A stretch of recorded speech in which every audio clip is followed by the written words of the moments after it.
आज से तकरीबन 7000 साल पहले एक रामायण लिखी गई थी, जो कि पत्थर पर लिखी गई थी। ये रामायण वाल्मीकि जी के रामायण लिखने के पहले लिखी गई थी, लेकिन दुर्भाग्यवश उस रामायण को समुद्र की गहराई में दफन कर दिया गया। आज भी रामायण समुद्र में कई 100 मीटर नीचे मौजूद है। दोस्तों, आपको यह जानकर आश्चर्य होगा कि इस रामायण का एक टुकड़ा तैरते हुए भारत के समुद्र किनारे मिला था, जिसे देखकर सबकी आंखें फटी की फटी रह गई थी। इस रामायण को किसने लिखा था और इसे समुद्र में क्यों फेंका गया, इसके बारे में जानकर आपके होश उड़ जाएंगे। नमस्कार दोस्तों, आपका स्वागत है मंदिर इंडिया यूट्यूब चैनल में। वीडियो अच्छा लगे तो वीडियो को लाइक, शेयर और चैनल को सब्सक्राइब करना मत भूलिएगा। वीडियो में आगे बढ़ने से पहले एक बार सच्चे दिल से कमेंट बॉक्स में हर हर महादेव जरूर लिखिएगा। तो चलिए इस वीडियो की शुरुआत कर लेते हैं। ये घटना तब की है जब भगवान श्री राम रावण पर विजय प्राप्त करने के बाद अयोध्या में राज करने लगते हैं और श्री हनुमान जी हिमालय पर चले जाते हैं।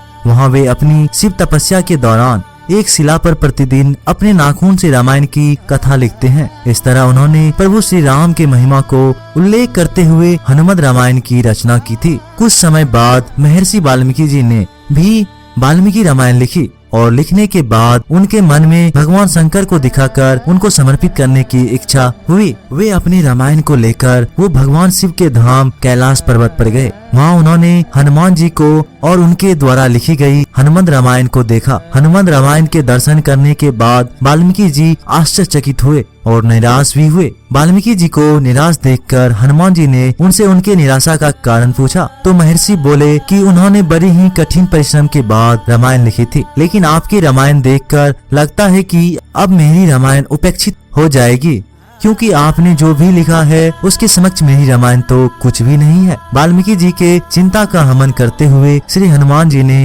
हनुमत रामायण पर्वत शिला को एक कंधे पर उठाया और दूसरे कंधे पर महर्षि वाल्मीकि को बैठाकर समुद्र के पास गए और खुद के द्वारा लिखी गई रामायण को श्री राम को समर्पित करते हुए समुद्र में फेंक दिया। हनुमान जी द्वारा समुद्र में फेंके जाने के बाद महर्षि वाल्मीकि जी बोले, हे राम भक्त श्री हनुमान, आप धन्य हैं। आपके जैसा कोई दूसरा ज्ञानी और दयावान नहीं।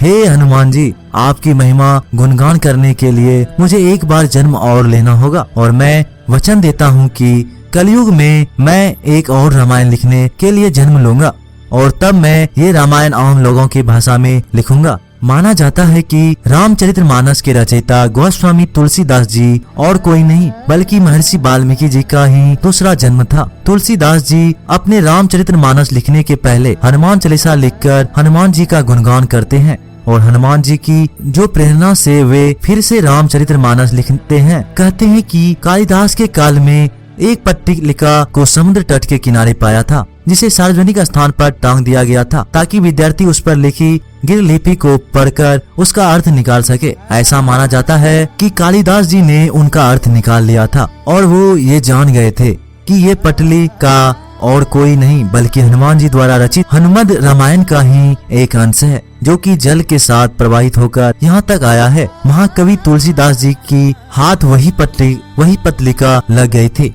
उसे पाकर तुलसीदास जी ने अपने आप को बहुत भाग्यशाली माना कि उन्हें हनुमत रामायण के श्लोक का एक पद प्राप्त हुआ। दोस्तों, इस वीडियो के बारे में आप सभी का क्या विचार है?